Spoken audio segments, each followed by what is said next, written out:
Olá, bom dia, bem-vindos a mais um podcast da nossa rubrica mensal de podcasts do Núcleo de Estudantes de Direito da Universidade Europeia. Eu sou a Inês, aluna terceiro ano, e hoje temos aqui como nossa convidada a professora Elisabetta Acioli, que é a nossa professora de Direito Internacional Público e Direito da União Europeia. Obrigada desde já, professora, por ter aceito o nosso convite. Obrigada. Seja bem-vinda. Muito obrigada. Muito obrida. Bom dia a todos e a todas. É um prazer estar aqui e falar sobre um assunto muito importante que nós vamos falar hoje, que está aqui, é sobre as eleições ao Parlamento Europeu, para incentivar os jovens a irem às urnas. É verdade.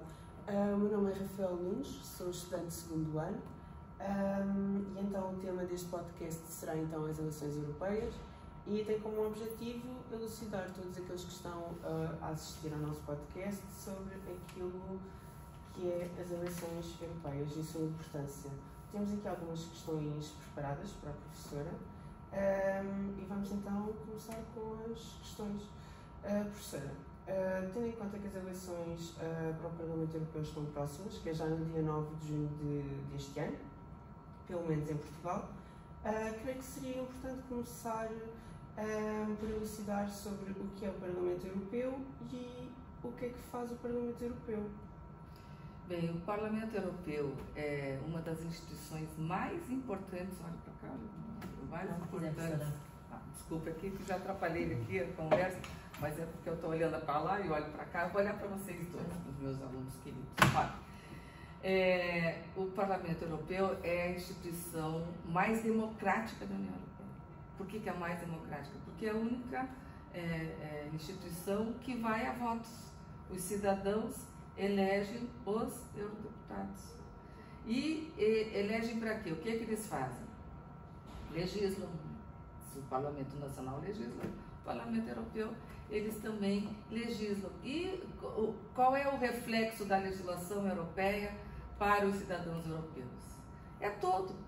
Mais de 70% da legislação nacional hoje vem da Europa. Tudo está relacionado, o nosso dia a dia está relacionado com as decisões que vêm do Parlamento Europeu. Desde nós não pagarmos mais o rumen quando estamos a viajar, por exemplo, não se paga mais, isso foi uma legislação da União Europeia, como as medidas para alterações climáticas que têm vindo com frequência a ser aprovadas, que reflete hoje uma grande preocupação dessa juventude, né? Porque o futuro depende disso.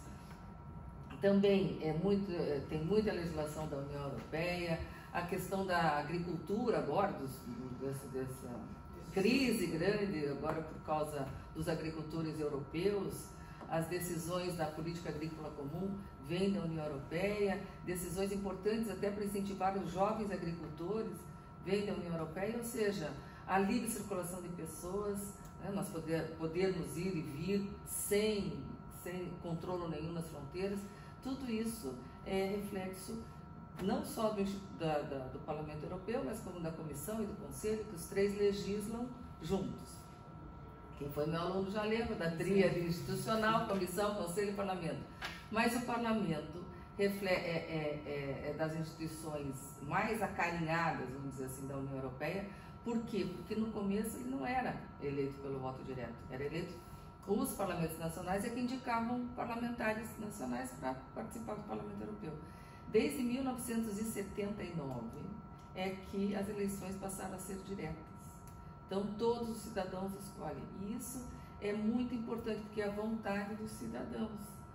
E qual é a grande preocupação? É levar os cidadãos às urnas para que votem, né?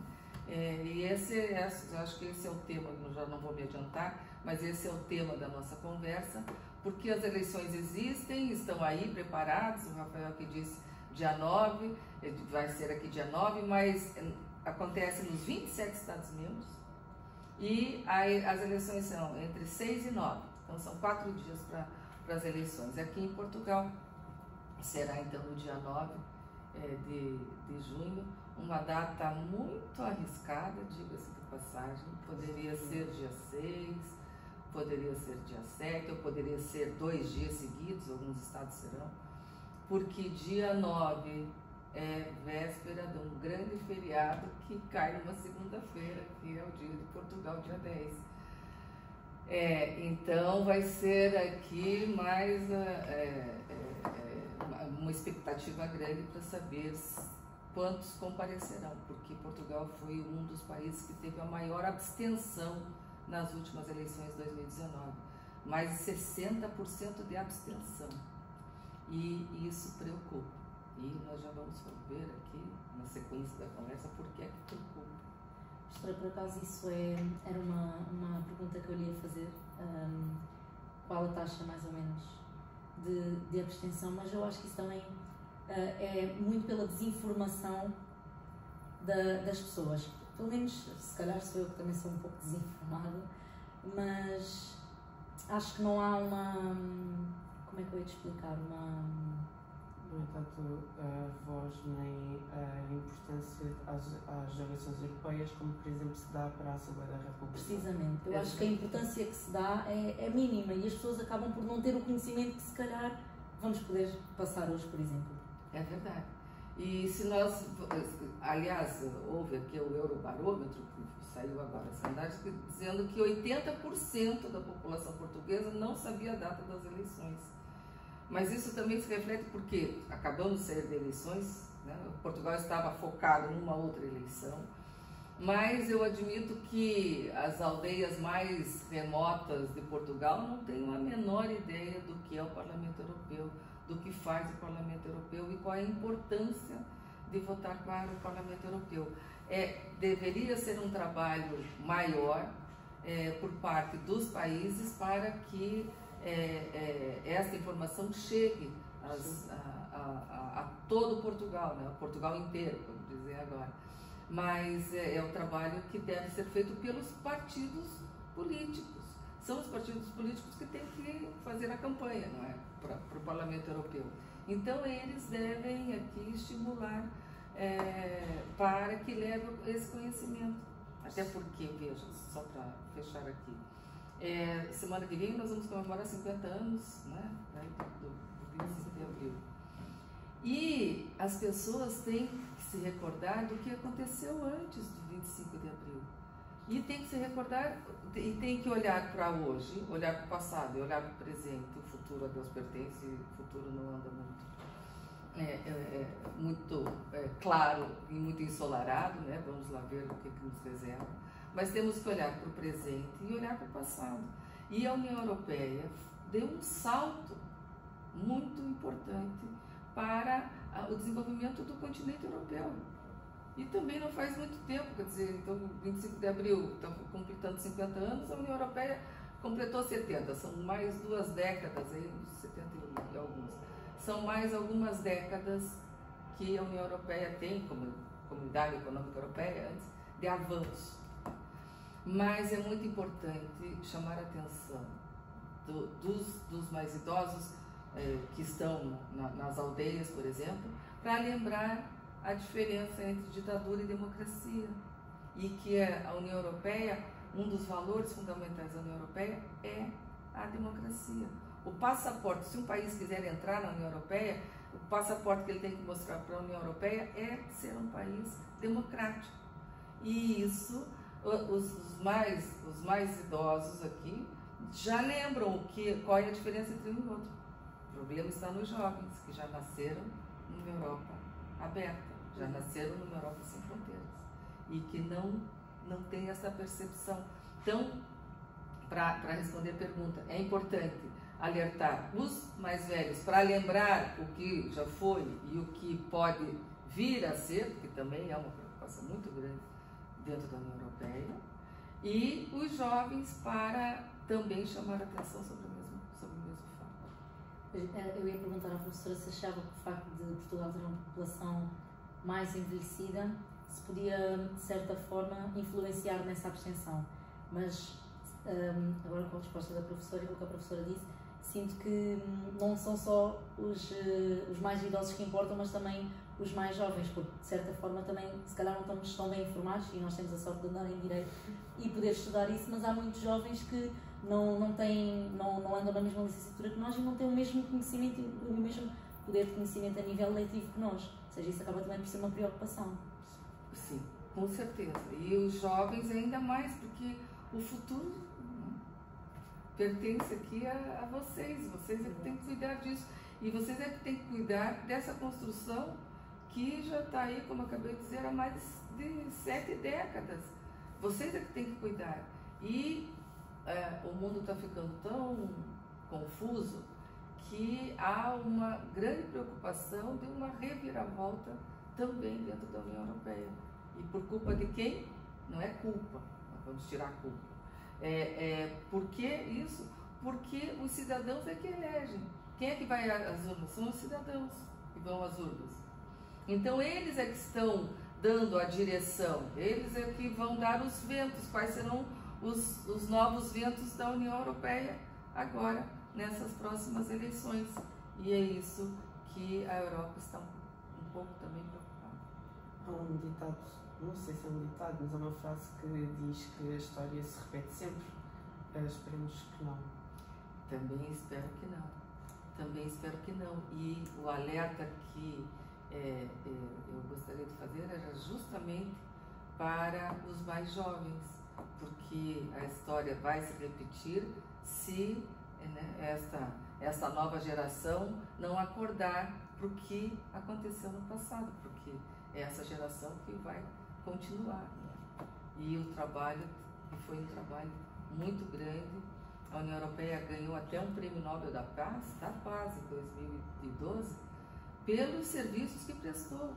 Quer dizer, toda essa construção, esse objetivo que nasceu lá em 1900, na década de 50, 51, 57, para transformar esse continente num continente de paz, conseguiu prevalecer até hoje. Daqui para frente, nós estamos vivendo tempos mais conturbados.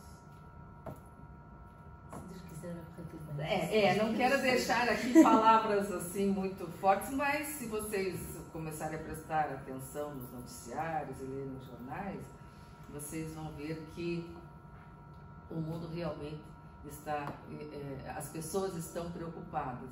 E uma das preocupações que eu queria transmitir aqui era justamente por causa das eleições agora para o Parlamento Europeu. Porque nós não podemos esquecer do que foi o Brexit, né? Que aconteceu há pouco tempo. E por que é que o Reino Unido saiu da União Europeia? Porque havia pessoas que estavam contra a União Europeia. E havia eurodeputados contra a União Europeia, que estavam no hemiciclo europeu, lutando para que o Reino Unido saísse da União Europeia. Ontem ou anteontem foi aí abortada uma reunião de conservadores europeus em Bruxelas, e que também não poderia, porque afinal de contas não estamos numa democracia, com o Viktor Orbán e com o Nigel Farage, que foi o responsável pelo Brexit, e por outros conservadores nacionalistas, que faziam uma manifestação em Bruxelas agora, nessa semana. Ontem, a notícia acho que foi de ontem, foi anteontem, que aconteceu isso. Então, há realmente uma preocupação. Não quero aqui passar uma mensagem negativa, mas quero sacudir um pouquinho, como falamos assim, português do Brasil, para acordá-los, para despertá-los, porque eu falei agora que vai ser um desafio, porque a eleição é dia 9, o feriado é dia 10, mas vocês podem ir para onde vocês quiserem que vocês votam. Então, se vocês tiverem que forem para o Algarve, vocês votam no Algarve, se forem para o Porto, votam no Porto. Vocês vão poder ter mobilidade com relação à votação. E isso já é importante. Então, conscientizá-los já é importante. Podem ir à praia, podem primeiro passar a votar e depois vão à praia. Eu não quero passar uma informação falsa, mas pelo que estive a ver no regulamento das eleições europeias este ano, supostamente será a nível informático, com acesso a recursos informáticos. Não está no artigo 4º, 5º e 6º, são os mais importantes. Mas pode-se votar, a votação vai ser eletrônica? Supostamente sim, supostamente. Muito bem. Assim é que é. No Brasil já é há muitos anos e funciona muito bem, e aquilo resolve-se rapidamente. Vamos esperar com a informação concreta até dia 9, mas em princípio será informático. Muito bem. É bom mas vai ser informático na União Europeia inteira. Tem que ser. Em Portugal vai ser, portanto. Pois, vamos lá ver se... Vamos dando um passinho de cada vez. Um passinho de cada vez, esse também é importante. Agora, a nível do dia mais importante que trouxemos aqui para falar, será que a professora nos pode elucidar um pouco em que é que votamos? Ou seja, se votamos em partidos europeus, se votamos em partidos nacionais, como é que isso funciona mais ou menos? Nós votamos nos partidos nacionais que vão ter uma família política no Parlamento Europeu. Então, se nós votarmos aqui no PSD, nós vamos estar votando na família do PSD no Parlamento Europeu. O Parlamento Europeu tem 7 partidos. Então, tem o Partido Popular Europeu, que representa o PSD, tem o Partido Socialista Europeu, que vai ser o PS, tem o Partido dos Verdes, né, que aí o PAN entraria, né, mais ou menos entraria no Partido dos Verdes, tem os partidos conservadores, né, são 2 partidos de direita que há no Parlamento Europeu, um representado pelos irmãos Fratelli da Itália, o outro pela Marine Le Pen. Há um partido que é o Renovar a Europa, que é um partido que é liberal, que foi criado pelo presidente Macron, que é o Partido Europeu. Ou seja, se votarmos no Partido Liberal, se houver eurodeputados eleitos, vão se unir à família do Partido Liberal Europeu, que é o Renovar Europeu. Se votarmos no PSD, vai integrar o PPE, que é a família dos social-democratas. Então, há essa paridade. Votamos nos partidos nacionais, e são já agora 21 eurodeputados que temos em Portugal. Portugal tem 21 eurodeputados, votamos nos partidos nacionais e depois os eleitos vão se unir às famílias políticas no hemiciclo europeu. Ou seja, lá quando nós vemos o Parlamento Europeu reunido, não estão lá os portugueses de um lado com a bandeirinha de Portugal, os finlandeses com a bandeirinha da Finlândia. Não, eles estão todos divididos por famílias partidárias. Ok. Aí está uma coisa que, por exemplo, eu não sabia quando votei em 2019. É bom saber, já aprendi qualquer coisa. Então compreendermos melhor como estão organizados os partidos no hemiciclo europeu, professora. Também da esquerda para a direita ou estão todos assim? Não, da esquerda para a direita também tem essa divisão, direita para cá, vão para o centro e a esquerda para lá. Então eles estão aqui divididos. Assim, tipo, naquela meia esfera. Naquela meia esfera. E que são quantos? Vocês que já foram meus alunos? São mais de 500 ou menos de 500? 600, 400, 300, é pouco, é muito? Está mais fresco que Olha, estou a brincar, são 751. Ah, sim, é mais um. É mais um, 750 mais um, que é o presidente do Parlamento Europeu. Eram 750 quando houve a última reforma, que foi o Tratado de Lisboa.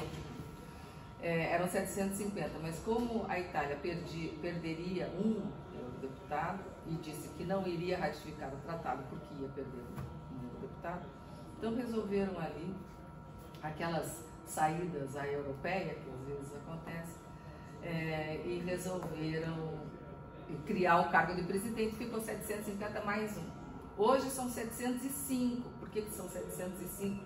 Dos 751, hoje são 705. Porque houve uma baixa em 2020, que os eurodeputados ingleses perderam esta função e foram embora.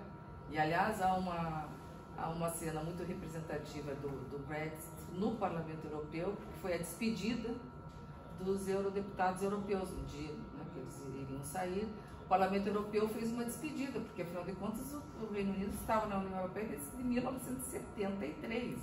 Os fundadores. Foi a primeira, o primeiro alargamento já estava ali no Reino Unido. Aliás, o Reino Unido queria entrar antes. O De Gaulle, que não deixou, o general De Gaulle, que tinha ali um receio do Reino Unido entrar. Mas o Reino Unido já estava desde 1973. Então, o Parlamento Europeu fez uma homenagem de despedida aos eurodeputados, que eram mais de 50 eurodeputados que o Reino Unido tinha. E nesse dia tocaram o hino da Europa, que é a 9ª Sinfonia de Beethoven, cantaram música de despedida para os eurodeputados, muitos deles muito comovidos, porque, como eu acabei de dizer, há famílias partidárias. Então, a família dos que lutavam para que o Reino Unido saísse era né? Então, eram do Partido de Identidade, nacionalistas, que estava ali a torcer para que o Reino Unido saísse. Os outros não, tinham eurodeputados que estavam no PPE, que estavam no Partido Socialista Europeu, nos Verdes, vários deputados. Então, tinha ali alguns que estavam felizes, os outros estavam tristes. Então, os que estavam tristes choravam. E os que estavam felizes, quando toca o hino, eles ficaram de costas. Todos eles ficaram de costas para o hino. Deram as costas para não participar do hino. E quando acaba o hino, eles soltaram fogos e pularam e disseram adeus e saíram. Quer dizer, uma atitude difícil de acreditar dentro do Parlamento Europeu. E é isso que pode ser que nós temos que prestar muita atenção nisso que aconteceu para repensar o Parlamento Europeu. Mas isso vai, repito, da escolha dos cidadãos. Então, são os cidadãos, no dia 9 de junho, que vão eleger os eurodeputados. E pode crescer alguma família mais à direita? Pois, essa é uma das preocupações dentro da Europa, é o crescimento dos extremismos e os jovens, infelizmente, são muito expostos a essa facilidade de terem acesso à informação não tão informada ou não tão precisa e, através desses populismos, acabam por achar um voto fácil muitos deles. Pois é, por isso que nós temos que alertar. Eu não estou aqui para orientar o sentido do voto, todos nós votamos, né? Somos livres para votar, mas para alertar para uma possível viragem mais à direita nessas eleições europeias agora. Sim, porque temos visto o movimento extremista crescer imenso dentro da Europa, o que pensava ser impossível, mas que afinal se está a tornar uma realidade e, com base nesse extremismo, tenho sérias preocupações sobre o futuro da Europa, porque a Europa é a inclusão, é a igualdade e o extremismo está a dividir as populações. Pois é, mas eu volto à mesma tecla. Quem é que vai escolher? São os cidadãos. São os cidadãos que vão escolher. E são os cidadãos que estão a escolher. Foram os italianos que escolheram a Giorgia Meloni para estar à frente da Itália. E, aliás, a Giorgia Meloni até foi uma surpresa para a Europa, porque ela é até a favor de várias políticas europeias e está ao lado da Europa em várias ocasiões que não, pensaria que não estaria. A Eslováquia, por exemplo, o Robert Fico, que acabou de ser eleito, também, né, tende para a extrema-direita, é pró, sempre foi muito ligado à Rússia, muito ligado a Putin, mas agora acabou de apoiar a ajuda à Ucrânia. Então, por vezes também as coisas vão se moderando um pouco, até pelo contexto, né, atual, porque nós temos uma guerra em solo europeu. Mas há muitos partidos, a acabou de ser eleito também nos Países Baixos, o Wilders, que sempre foi extrema-direita. Já se falava no Nexit, que era a saída dos Países Baixos, porque ele foi o mais votado, extrema-direita, não conseguiu formar governo. Então agora não está no governo porque não conseguiu formar o governo, mas foi um dos mais votados. E assim em vários estados, quer dizer, então nós estamos vendo esse crescimento em vários estados. Na França, possivelmente, nas próximas eleições, a Marine Le Pen terá um destaque muito maior, de 8 deputados nas últimas eleições, passou por 89. Também temos o exemplo nacional. Temos o exemplo nacional, que também passou, né? Teve uma... realmente, hoje, pode-se dizer que consolida-se como a terceira força mesmo política, porque o número de assentos, né, ficou equilibrado entre os três partidos, e que possivelmente elegerá eurodeputados, né, para o Parlamento Europeu, e que vai se filiar ao grupo da Marine Le Pen, que é o grupo que ele está afiliado no Partido Político Europeu, e assim vão sendo dados os tons, os passos dentro da União Europeia. E é isso que nós devemos alertar para que os jovens decidam, votem. Só que o que é muito importante é para eles olharem para a história. Eu sei que às vezes os jovens não olham muito para trás, gostam de olhar mais para frente. Mas se olhar para frente, olhar tudo que aconteceu desde que ele nasceu. O jovem hoje, a juventude, né, essas novas gerações, já nasceram, todos os que nasceram pós 1986, que já são muitos, já nasceram numa Europa sem fronteiras. Então, isso significa o que ninguém sabe o que é para vocês. Faz muita confusão saber o que é ir daqui à Espanha e ter que parar e dizer por que vai, e mostrar o passaporte, e perguntar se tem dinheiro, e perguntar onde vai ficar, e qual é o hotel, se não é hotel, casa e família de quem, e por que vem, e por que não vem. Isso é algo que não passa mais na cabeça de vocês. O Erasmus existe desde 1987, o programa Erasmus. Eu acho que, se eu falar de programa Erasmus, todos vocês sabem o que é. Quer dizer, essa facilidade de vocês poderem circular, estudar, fazer uma parte dos estudos em qualquer estado da União Europeia, é algo que já está enraizado. Há, como se brinca, as gerações Erasmus, que são famílias construídas de estudantes que foram, namoraram, se apaixonaram, casaram, já têm filhos de Erasmus. Tudo isso é responsabilidade de quem? Da União Europeia, na concepção que foi criada em 1957. E agora, talvez por muitas, por descrédito, pela falta de interesse dos jovens na política, e até por culpa da política, infelizmente, porque a política é algo muito saudável, e eu costumo sempre dizer que se os meus alunos, né, que eu incentivo muito, não seguirem para a política, alguém toma conta do Estado. O Estado sozinho não fica, né? O governo sozinho não fica. Então, vocês têm que começar a se preocupar também, porque ficar sentado a criticar é muito fácil. Estar lá é mais difícil. E estar na oposição na situação são maneiras de lutar pelos nossos ideais. E os jovens hoje estão deixando um pouco isso à deriva, porque já não se interessam por isso, porque é corrupção de um lado, é corrupção do outro.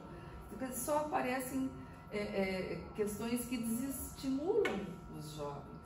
Então eles acham que a política não é isso. Então pode aparecer terceiras vias que facilitam, que podem apontar para um horizonte melhor, e eles dizem, então vamos por esse caminho, sem saber, sem olhar para trás e ver qual foi outro caminho que teve êxito durante 70 anos. E talvez a Europa esteja começando a trilhar por um outro caminho e que vamos ver o que esse outro caminho pode dar, se for a vontade dos cidadãos, alguma reformulação dentro da União Europeia, a acabar com essa partilha de soberania que às vezes incomoda os mais nacionalistas. Pode ser, talvez, que funcione também, não sabemos o que o futuro nos reserva. Se é a vontade dos cidadãos, é a vontade. Parece. Professora, temos aqui uma questão que acho que pode ser também uma questão bastante pertinente, que é: os portugueses que emigraram vão ter a possibilidade também, agora o Rafael falou das eleições via online, não sei se efetivamente vai ser assim na Europa inteira, mas, por exemplo, um português que tenha emigrado para a França, vota lá, vota cá, como é que funciona? Os imigrantes votam no país da sua residência. Ou seja, então, é um direito, da residência. É um direito que está dentro dos direitos dos cidadãos da União, porque está lá no artigo 20 do Tratado sobre o funcionamento da União Europeia. Um deles é votar e ser eleito para o Parlamento Europeu e para as eleições municipais, onde quer que o cidadão se encontre. Ou seja, para as eleições municipais até, os cidadãos portugueses podem se candidatar no Luxemburgo, na França, onde estiverem, para presidente de Câmara, para vereadores, e isso acontece, e há vereadores portugueses em câmaras francesas, no Luxemburgo.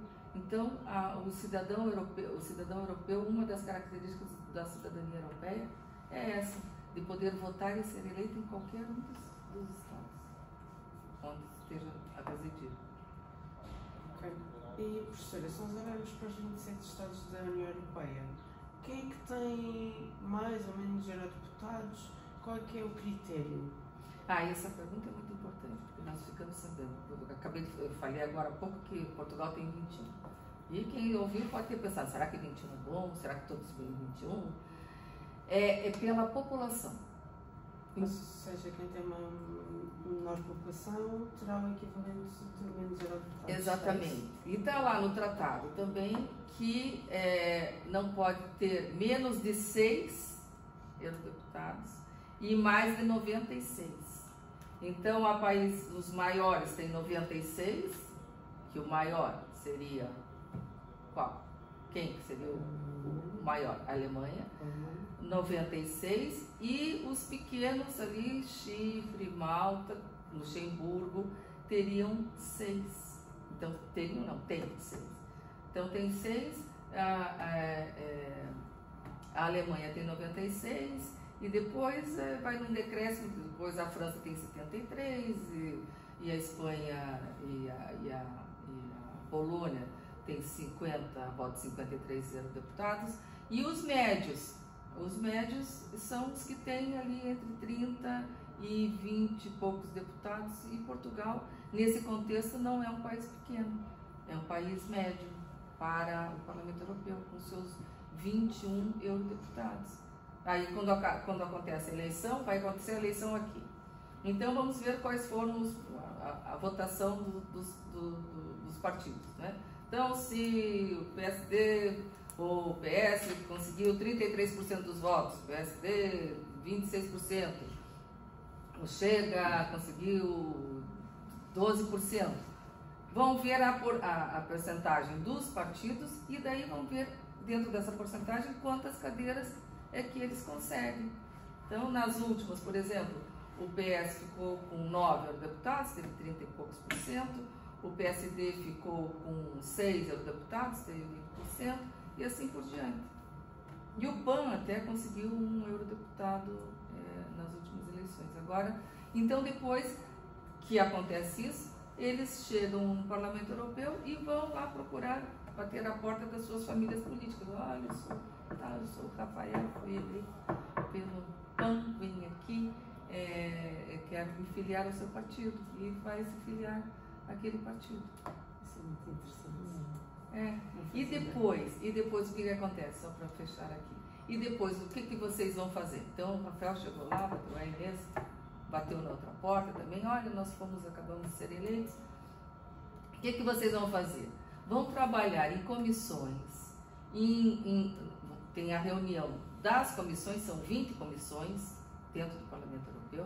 O Parlamento Europeu é dividido por semanas, né? Semana cor-de-rosa, semana azul, semana turquesa.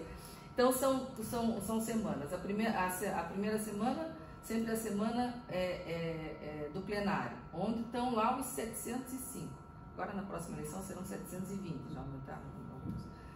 705, todos lá em Estrasburgo, que é a sede principal do Parlamento Europeu, estão lá em Estrasburgo. E vão fazer o que, os 705? Vão votar em toda a legislação, os regulamentos, as diretivas, as decisões que foram trabalhadas. Votam. E onde é que essas legislações foram trabalhadas? Nas comissões. Na outra semana, vão estar 2 semanas em Bruxelas. Uma semana trabalha em comissões, então a especialidade da Inês trabalha muito em agricultura, diz, qual é o grupo que você gostaria, qual é a comissão? Eu gosto muito de agricultura, ou gosto muito de migrações, então vai trabalhar aqui no grupo das migrações. Nessa semana, todos os partidos políticos vão ter representantes para discutir o tema das migrações e vão ficar lá numa salinha redigindo, discutindo a legislação sobre o asilo e a migração. Então lá nessa sala, quem? Todos os partidos, cada representante de todos os partidos. Na outra semana, que é a terceira semana, é a reunião do partido político. Aí eles voltam lá para o partido do partido dela e vai dizer, vão definir se vão votar contra ou a favor daquela legislação que vai a plenário em Estrasburgo. E na última semana, que eu acho que essa semana poderia ser até mais aproveitada, até porque pelo assunto que nós começamos, é a semana que os eurodeputados voltam para a sua base eleitoral. Qual é a base eleitoral? Portugal. E é aí que poderia ter, eu acho que uma maior divulgação durante todo o mandato do que faz o Parlamento Europeu, do que faz a União Europeia. Se nós olharmos, vamos encontrar várias atividades.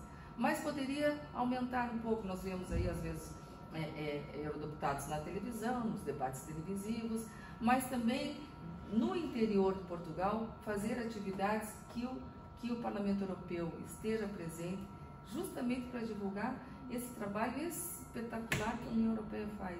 É um trabalho excepcional que pensa nos cidadãos, 450 milhões. E isso é importante porque os portugueses não são só portugueses, eles são portugueses, mas também são europeus. Então é uma cidadania que acresce a sua cidadania originária. E acresce para quê? Para todos esses benefícios que nós já falamos. Aqui, a procura de emprego, por exemplo, é mais fácil. Olha, o exemplo português, eu acho que é um dos melhores. Os portugueses trabalham mais dentro de Portugal ou fora? A juventude fica aqui dentro ou fica fora? Infelizmente, sabe? Mas infelizmente, quando nós falamos infelizmente, nós temos que ver os dois lados. Sim, infeliz, mas ainda bem que tem essa possibilidade para eles, mas é triste para nós. Mas imagine um país que não está inserido no contexto da União Europeia, no bloco econômico.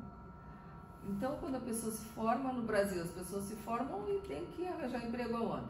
No Brasil, né? Nós temos o Mercosul, mas o Mercosul ainda não está tão evoluído quanto a União Europeia. Aqui, vocês podem buscar emprego em mais 26 estados. E isso, por um lado, é muito dá pena, porque Portugal está ficando com regiões despovoadas mesmo. Por quê? Porque os jovens buscam por quê? Porque tem esta oportunidade. E quem é que deu esta oportunidade? Quem é que criou isso tudo? Né? Foi a União Europeia, foi a livre circulação de pessoas, foi a livre circulação de trabalhadores, a possibilidade de trabalhar em qualquer país da União Europeia, e isso vem somar na vida dos jovens, né? E a partir do momento que Portugal começa a ser mais atrativo em termos de salário, Portugal também vai atrair os outros jovens de outros estados e vai vir para cá. Quer dizer, é uma questão de se repensar nisso e saber quando é que Portugal vai poder dar esse salto para que os jovens portugueses possam permanecer aqui, mas que os portugueses são muito elogiados fora de Portugal, e as grandes empresas, sempre as multinacionais, sempre estão de olho nos portugueses que acabam o mestrado, doutoramento, e normalmente aí, a depender do curso, se o curso tem muita saída, já saem empregados. Então, isso é uma benesse da União Europeia. Vamos então dizer que a Europa é um mundo de oportunidades.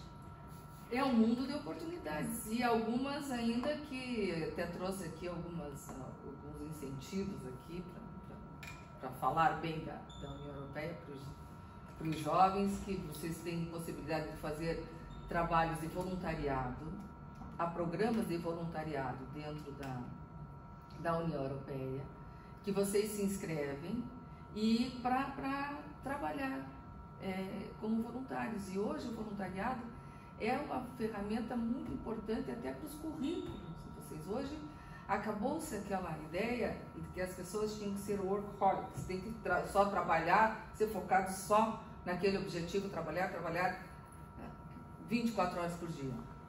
O mundo mudou, a pandemia nos ensinou muita coisa a trabalhar remotamente. Hoje tem os nômadas digitais, e hoje os jovens, eu não estou a ver hoje essa juventude trabalhar. Por exemplo, eu faço muito processo, trabalho muito com nacionalidade e vou muito a conservatória e vejo ali, eu sou atendida muito bem, muito simpático, mas são pessoas que já estão chegando na idade da reforma e agora vão abrir concurso, mas eu não estou a ver os jovens sentados ali, atrás do balcão, o dia todo, assim, a atender a carimbar papel, a fazer, conferir documentos em papel, a fazer aquele trabalho.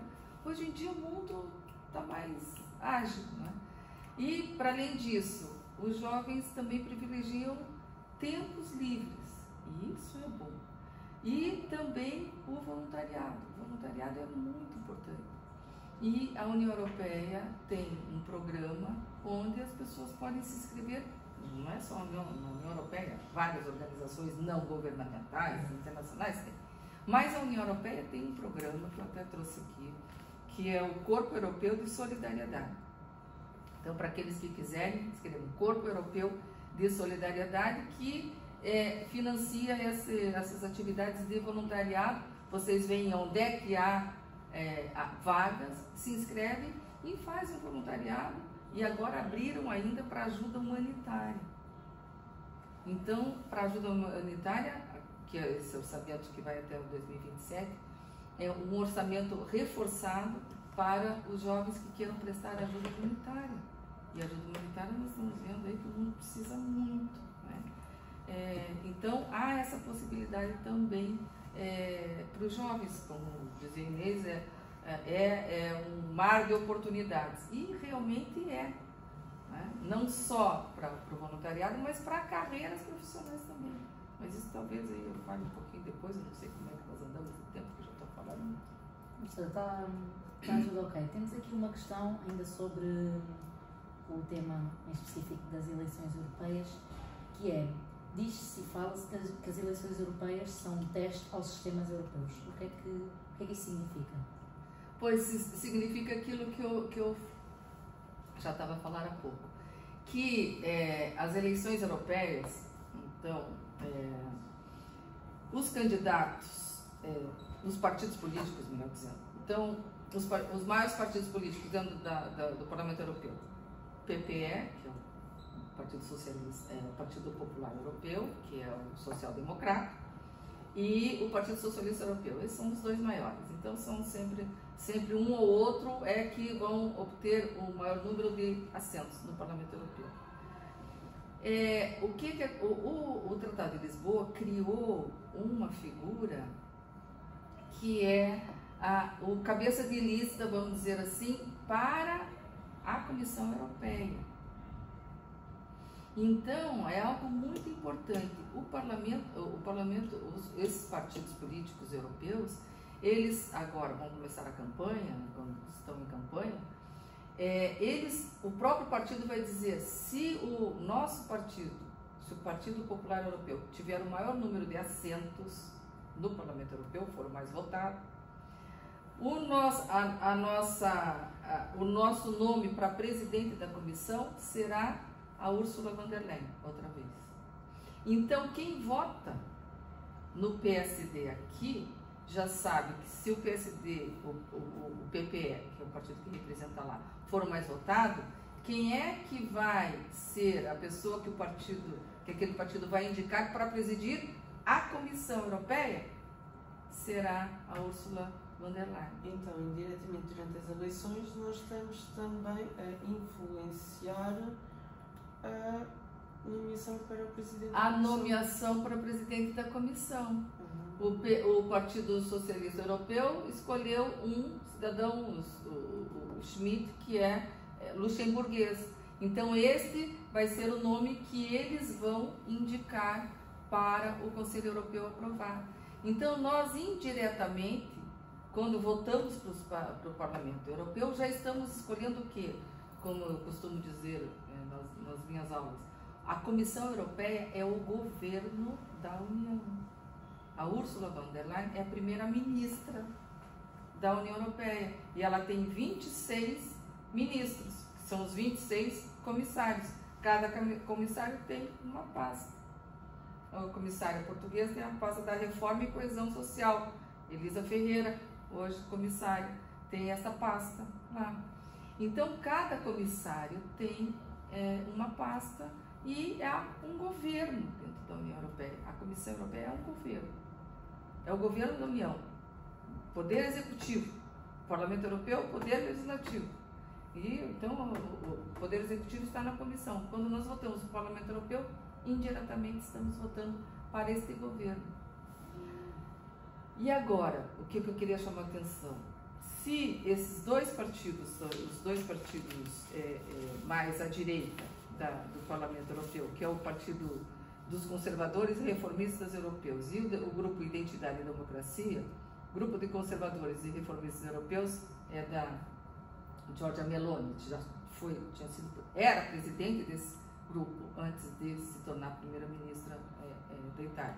E o Grupo Identidade e Democracia, Marine Le Pen, que aqui o Chega está afiliado, e nós vemos aí a Marine Le Pen vir aí em campanha para o Chega, porque esses são afiliados. Qual é a grande preocupação que a União Europeia está aqui a ver? É que esses dois partidos, se unirem, e provavelmente depois das eleições, pode ser que eles façam um partido só, a depender do número de cadeiras, se juntarem dois partidos, pode se tornar na terceira força política. Então tem o Partido Socialista, o Partido Europeu, o Partido Social Democrata, e a terceira força política poderia vir a ser um partido mais à direita.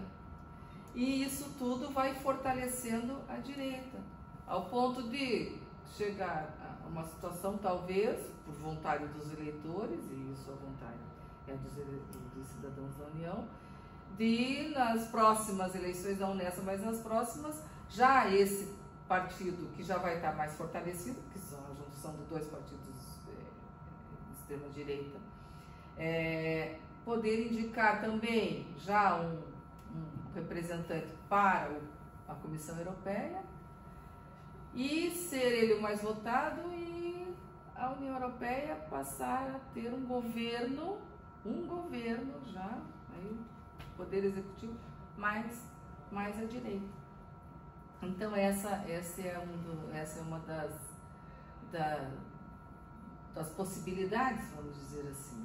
E já aproveitando para falar sobre essa junção dos dois partidos, que também é interessante, nós fazemos esse exercício. Eu não quero influenciar muito, mas como eu não sou eurocética, eu sou euroentusiasta, sempre fui, e sempre admirei muito o trabalho, todo esse trabalho de construção da União Europeia, que se reergue depois das cinzas da Segunda Guerra Mundial, e que não imaginaríamos que estaríamos a viver isso tudo hoje ao vivo e a cores outra vez, né? É pensar o seguinte: então a União Europeia fez essa construção toda para conseguir a paz, para ser um bloco econômico com democracia, os valores da União, não é? Estado de direito, respeitar os direitos humanos. Então os valores da União estão ali no artigo 2º e devem ser respeitados. Tudo isso está muito bom. Se essa propensão para a direita mais, né, uma tendência mais à direita for se solidificando e os eurodeputados dessas linhas mais conservadoras forem aumentar, eles estarão lá no hemiciclo europeu, né? Estarão lá. E estarão lá por quê? Porque foram eleitos para isso. E quem é que paga os eurodeputados? Eles recebem de quem? Dos fundos da União Europeia, dos cofres da União, não é? É a União Europeia que paga os eurodeputados.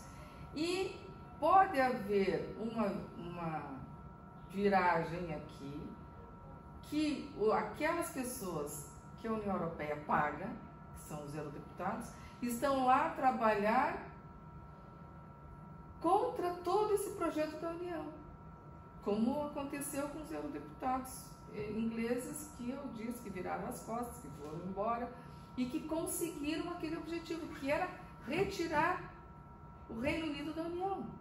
Eles lutavam por isso, ganhavam da União Europeia para retirar o Reino Unido, e conseguiram.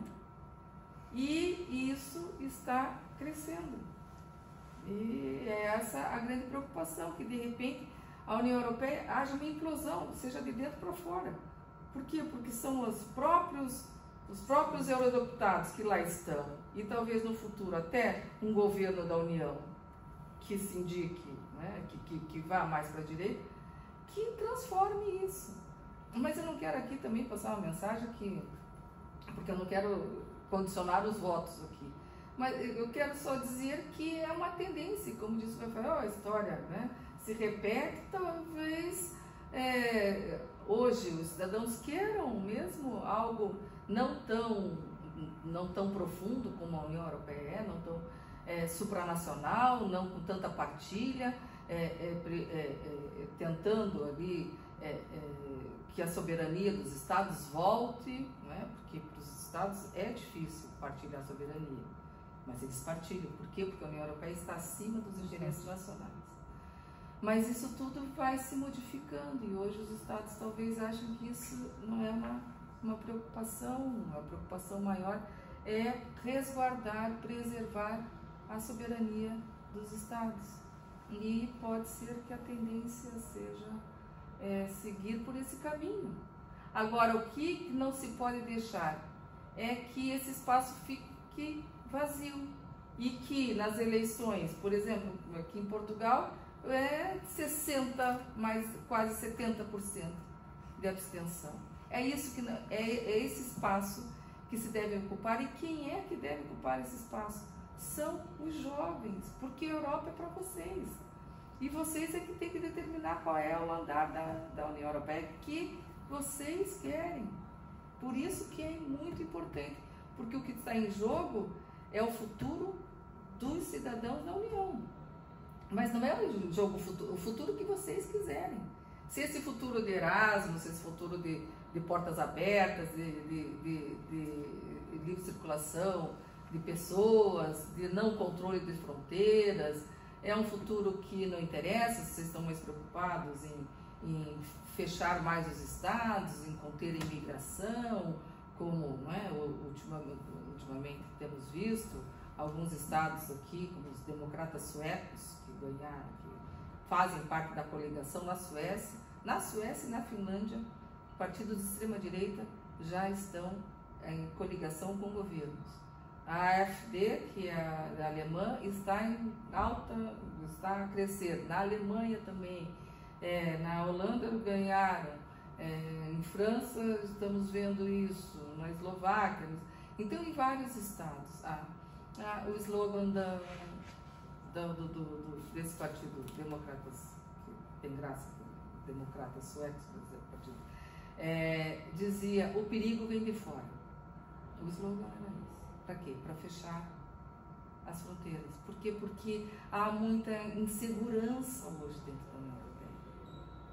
Há uma insegurança por quê? Porque alguns acham que toda essa instabilidade, esses atentados, tudo isso que acontece porque houve uma permissão muito grande de imigrantes dentro do espaço europeu e querem fechar isso.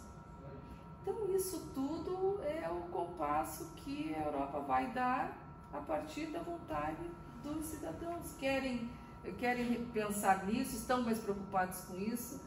É um direito dos cidadãos europeus. A Europa é democrática e os cidadãos europeus que escolhem, mas precisam ir às urnas, precisam escolher, precisam entrar ali, tirar um tempo. A União Europeia, os sites dentro da União Europeia são os que mais, é o maior site, dizem que um dos maiores sites que nós temos é o da União Europeia. Tudo que vocês quiserem, em todas as línguas oficiais, em 24 línguas oficiais. Se vocês entrarem aqui para procurar, por exemplo, aí, esse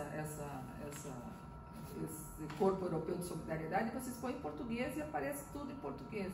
Se vocês colocarem os partidos políticos, estão todos lá, para se identificar, ver qual é o partido político que vocês acham que tem mais afinidade, votar, pensar na Europa, pensar no que vocês querem para a Europa, para não deixar a Europa à deriva ou nas mãos de poucos, que é muito preocupante. Então, essa chamada de atenção, por isso eu quero elogiar aqui essa iniciativa da Associação de Estudantes aqui da nossa Universidade Europeia e do Direito, porque é muito importante levar para os jovens essa mensagem de que eles têm de estar mais atentos ao que se passa.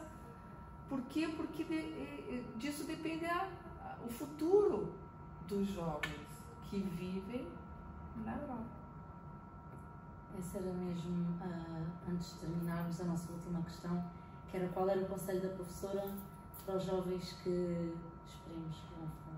Pois, exatamente esse. É que estejam atentos e que exerçam esse direito, porque só quem viveu em ditadura é que sabe o valor da democracia. E a democracia é isso, é as pessoas poderem exercer esse direito de escolha. E esse direito de escolha é muito importante, muito importante. E para o futuro de vocês também é muito importante. Então, queria deixar essa mensagem e dizer que a Europa faz muito pelos jovens aqui da União Europeia, preocupa-se muito, por exemplo, com a questão do desemprego jovem da União Europeia. Há um outro site também que é muito importante para vocês procurarem emprego, aqui, que é o da EPSO. Então, se vocês entrarem aqui nesse site, Serviço Europeu de Seleção do Pessoal, vocês vão encontrar aqui estágios, empregos dentro da União Europeia, que vocês podem concorrer. Então, a União Europeia também pode trazer para vocês o futuro. Vocês podem ser funcionários da União Europeia, em qualquer uma das instituições da União Europeia. E vão ganhar bem, vão ser muito felizes, vão trabalhar em vários, podem trabalhar em vários estados da União Europeia. Estágios também, esse programa de voluntariado. Tem aqui o EURES, que é o Teu Primeiro Emprego, que também é um outro programa para os jovens entre 18 e 35 anos, EURES, EURES. Para quem quer procurar o primeiro emprego, há uma bolsa de empregos dentro dos 27 estados. Então, em qualquer um dos 27 estados, vocês vão lá e vêm e se identificam com alguns deles, mandam um currículo também, que é o Europass, que já está dentro dos critérios da União Europeia, é um currículo igual para todos, né? Todos os cidadãos da União têm aquele mesmo currículo.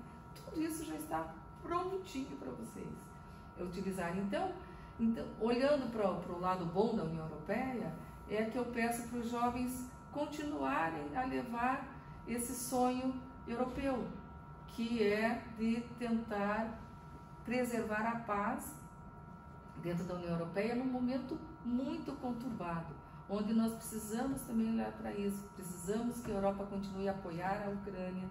Isso está complicado, então temos que apostar também nisso, porque se isso não acontecer vai ser um problema gigante aqui dentro do solo europeu, vai repercutir também na economia.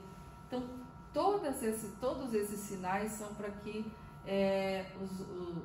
esta juventude se inspire nessa construção de 70 anos e queira continuar todos esses benefícios que a União Europeia dá para os jovens, que eles não têm a menor ideia, às vezes não param e pensam, que é a União Europeia que faz tudo isso. Nós pegamos um avião aqui, descemos em Paris e vamos embora. Saímos para o aeroporto fora, ninguém pediu documento nenhum. É como se nós pegássemos um avião aqui e descêssemos no Porto, no Faro, ou no Funchal. É a mesma coisa. Agora, por quê? Porque tudo isso deu muito trabalho, mas muito trabalho.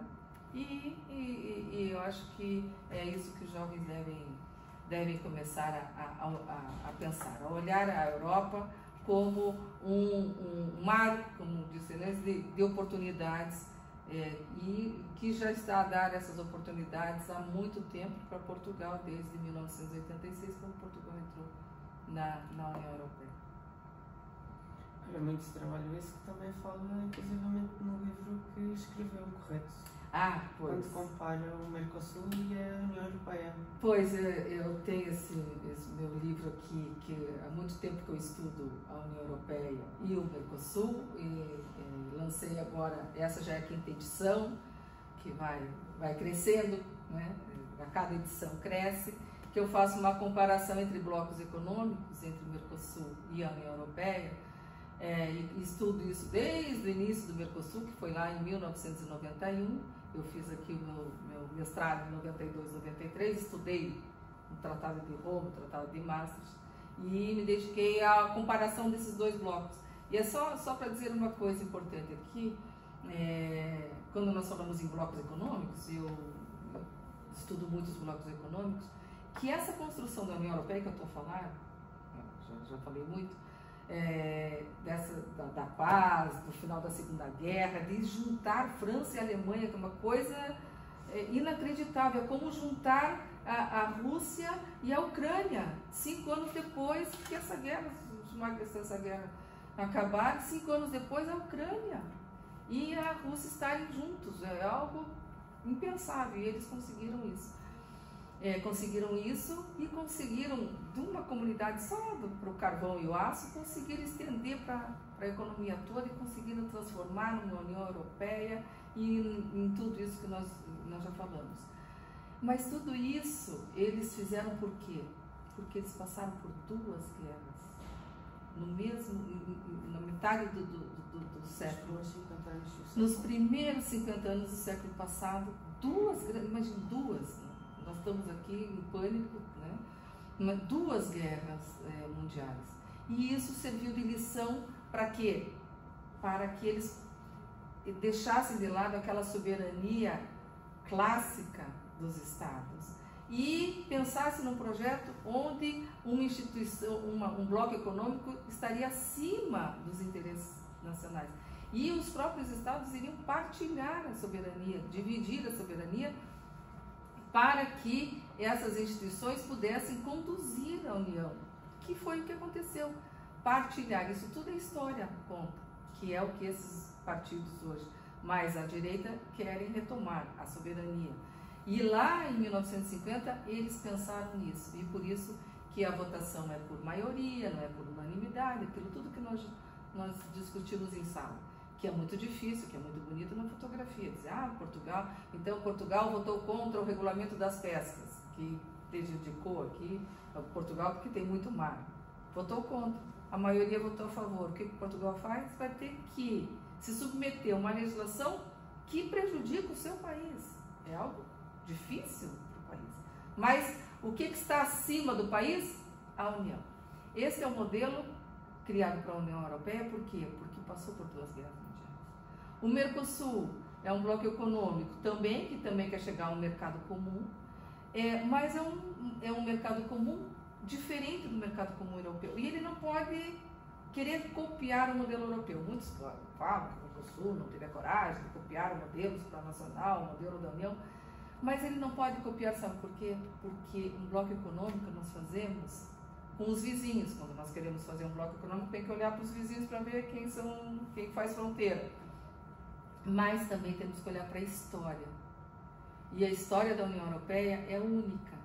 E por isso, por causa da história da União Europeia, é que os estados aqui resolveram criar um bloco muito além de um bloco de zona de comércio livre, ou de união aduaneira, onde circula frango para um lado, vinho para o outro, não é? E bicicleta para um outro, carro para o outro. É isso, não é? Uma zona de comércio livre. Comércio livre, o comércio circula livremente. Mas na União Europeia não, eles foram além, livre circulação de pessoas, imagina. Livre circulação de capitais, as pessoas investem onde quiserem.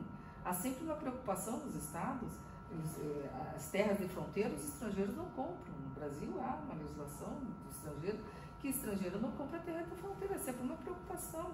Aqui não existe isso, por quê? Porque nós estamos praticamente num país só, os 27 formam um país só.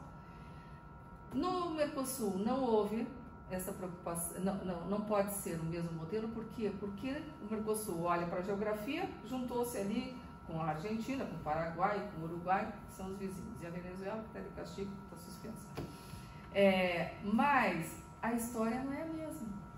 Então, o Mercosul nunca vai conseguir ser supranacional, dividir soberania. Por quê? Porque a intenção do Mercosul é zona de comércio livre, união aduaneira. Então, para isso, é muito difícil o Brasil, que é um gigante pela própria natureza, compartilhar soberania com outros países que são mais pequenos do que o Brasil. Então, tudo isso eu abordo aqui nesse livro, a diferença entre o poder supranacional e intergovernamental e a comparação entre o Mercosul e entre a União Europeia. Então, falo aqui da história, desde o Tratado de Roma até o Tratado de Lisboa, lá no Mercosul, desde o Tratado de Assunção até o Tratado do Protocolo do Ouro Preto. Depois falo aqui das instituições da União Europeia e as instituições do Mercosul, ordenamento jurídico, direito da União Europeia, direito do Mercosul, que é diferente. Por quê? Porque tudo se decide lá por unanimidade, não é por maioria, coisa nenhuma. Quem é que não quer? O Brasil, que é gigante pela própria natureza. Então, isso tudo, mas isso tudo tem uma razão. E a razão é justamente a história. Então, a história da União Europeia é uma história que foi muito sofrida, e toda essa construção que a União Europeia fez é uma construção que não se pode perder.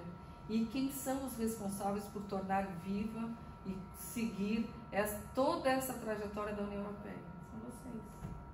9 de junho, nas urnas, por favor. Pois é. Nós estaremos. Muito bem. E divulguem muito, porque é muito importante chegar essa mensagem a essa juventude linda aqui em Portugal.